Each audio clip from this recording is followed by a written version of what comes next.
Hi guys, it's Katy here and welcome back to my YouTube channel. My voice. I'm filming really early today because it's like 10:30, which is rare because I never film this early. Anyways, the topic of today's video, or what we're gonna doing, is we're gonna be pollinating the inflorescence of my Anthurium Magnificum. I've just showered them so they are kind of shiny and still wet. I did do a video on Anthurium inflorescence where I did explain the whole process, how it goes, what should you know about it. I suggest checking it out. It will probably answer all of your questions. This is one of my pride and joys. I did unbox it. I think I got it back in March, and we were struggling a little bit at the beginning because I didn't know what light conditions it enjoyed being at, but we're good now. So it did grow 2 new leaves in my care. This is the latest one, which is huge, by the way. And for the size, I suppose, it is pushing out a new one, and it is extremely well rooted. I mean, all these roots grew in my care and they're busting out of the pot, and I don't want to repot it just because it's already in a relatively big pot. It is pushing out a new leaf, and here is the inflorescence that it has grown. So this plant has already pushed out one inflow in my care, so that was kind of straight up when I got it. And I know it did have one more inflow, so it's not its first time blooming. So this, what you see here, is the spadix. It contains both female and male flowers. Female flowers will produce a stigmatic fluid, which during this time it means that they are receptive, and the male flowers will produce the pollen. They go through both stages, first female and then male phase, just because they want to prevent self-pollination, because it's not in their best interest in terms of expanding that gene pool, but we're crossing it anyways. So the pollen that I have stored is from the previous inflow, and even though we're going to be applying the pollen from the same plant, the seeds won't be the same clone as the mama plant is, and that's because there will be a recombination of genes when the babies form, so they will look different than their mother.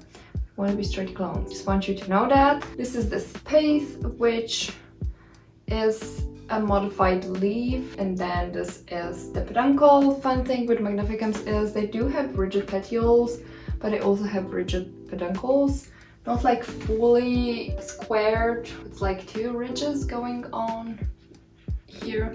And they do have green spadix, and once they produce the pollen, they turn yellow, and then they go back to green if they are pollinated. We're gonna be pollinating it with the pollen from the same plant. I do have a mini bag of pollens that should be stored in the freezer, but it wasn't, just because I moved it from one location to the other. I have pollen from my crystal, and I do have another pollen from Anthurium forgetii white stripe. I'm saving this one for my crystal info. That should be receptive anytime. And then I have a magnificum pollen, which is labeled as L, so there should be enough pollen. As you may have noticed, this is a really big spadix, and it has produced a lot of pollen. So here is the inflorescence. Hopefully you're gonna be able to tell, but there are a little droplets on the inflow, which means that it is receptive. It is quite long. Here is my hand, and this is the pollen that I have stored. It was collected a very long time ago, but hopefully it's still viable. There, you should be able to see it. So this is this yellow dust here. This is the pollen, and we're gonna apply it to the spadix. Now you can kind of just rub it here, or you can use the fingers, or you can use the paintbrush. Last time I used the paintbrush and I did accidentally put too much pressure on it, and I've kind of slightly damaged it, so I'm gonna be using my hands this time. You can see how much pollen there is, and that's just like a small part that I took. And then you go, so the inflow will start being receptive at the bottom and then gradually go up. It is receptive up to here, which I think is good. And then you just go and rub the pollen on it.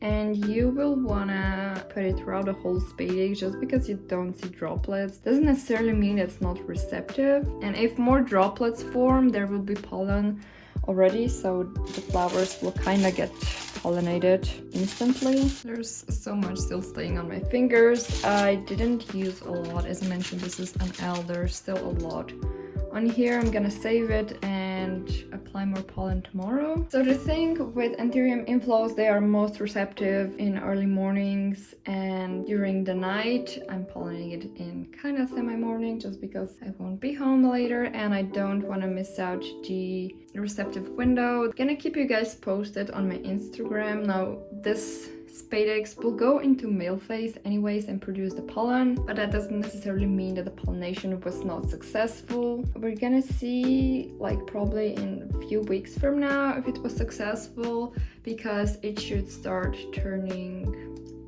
back green. So when it's producing pollen, it will go yellow, and then if it was successful, it will go back green and the berries will start to form. So this was it for this video. It's kind of a short one, but I did want to show you how to pollinate the inflow. I've showed you how to collect the pollen. Now you know how to pollinate it, and you guys can do it on your own. Hopefully you've enjoyed. If you did, please give it a like and hit that notification button just because it really helps you grow out, and I will see you next time. Bye!